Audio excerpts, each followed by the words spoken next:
தாத்தா என்னால வாழ்க்கையில முன்னேறவே முடியலன்னு சலிப்போட கார்த்தி சொன்னோம். வருத்தப்படாதடா, என்ன பிரச்சனைன்னு தாத்தாவும் கேட்டாரு. அதுக்கு கார்த்தியும் சொல்றான், என்னை பத்தி குறை சொல்றவங்க இப்ப அதிகமாயிட்டே போயிட்டாங்க, அவங்கள எப்படி சமாளிக்கிறதுன்னு எனக்கு தெரியல தாத்தான்னு சொன்னோம். கார்த்தியோட பிரச்சனை என்னன்னு தாத்தாக்கு புரிஞ்சுது. அதனால அவங்க கிட்ட ஒரு சம்பவத்தை சொல்ல ஆரம்பிச்சாரு. அமெரிக்காவில ஒரு பிஸியான சிட்டில இந்தியர் ஒருத்தர் வேலைக்கு போறதுக்காக ஒரு டாக்ஸில டிராவல் பண்ணிட்டு போனாங்க. அங்க சரியான டிராபிக் வேற, வண்டிங்க எல்லாமே ரொம்ப சிரமப்பட்டு தான் ஓட்டுற மாதிரி இருக்கும். பல இடத்துல வண்டிங்க ஒன்னோட ஒண்ணு மோதுற மாதிரி வரும். இருந்தாலும் இந்த டாக்ஸி டிரைவர் எதுக்குமே பதட்டமே அடையல. இப்படியே ஸ்மூத்தா போயிட்டு இருக்கும்போது ஆப்போசிட்ல ஒரு வண்டி இவங்கள மோதுற மாதிரி வந்துச்சு. இந்த டிரைவர் சடன் பிரேக் போட்டு எப்படி நிப்பாத்திட்டாரு. தப்பு என்னமோ ஆப்போசிட்ல வந்த அந்த டிரைவர் மேலதான். இருந்தாலும் அந்த டிரைவர் இந்தியரை பிக்கப் பண்ண வந்த டிரைவரை திட்டினாங்க. இந்த டிரைவர் எந்த ஒரு பதிலும் பேசாம இவர் மறுபடியும்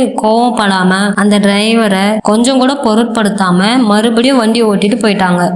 இதே போல இன்னொரு சம்பவம். அதிலும் ஒரு டாக்ஸி டிரைவர் பொறுமையை இழக்காம ஆத்திரம் படாம நிதானமா இருந்தாரு. இதெல்லாம் பார்த்துட்டு இருந்த இந்தியருக்கு ஒரே வியப்பு. அவர் இறங்குற இடம் வந்ததும் அந்த டாக்ஸி டிரைவரை பார்த்து கேட்டாரு, நீங்க எப்படி இவ்வளவு பொறுமையா யாரோடைய திட்டியும் பொருட்படுத்தாம வண்டி ஓட்டிட்டு வந்தீங்கன்னு கேட்டாரு. அதுக்கு அந்த டிரைவரும் சொன்னாங்க, என்னுடைய இலக்கு உங்களை நீங்க சேர வேண்டிய இடத்துல சேர்க்கிறது. வழியில போறவங்க அள்ளி கொட்டுற குப்பையெல்லாம் நான் என் மனசுல அதையெல்லாம் பொருட்படுத்தி அவங்களுக்கு பதில் சொல்லிட்டு இருந்தா நாம போய் சேர வேண்டிய இடத்தை அடைய முடியாது.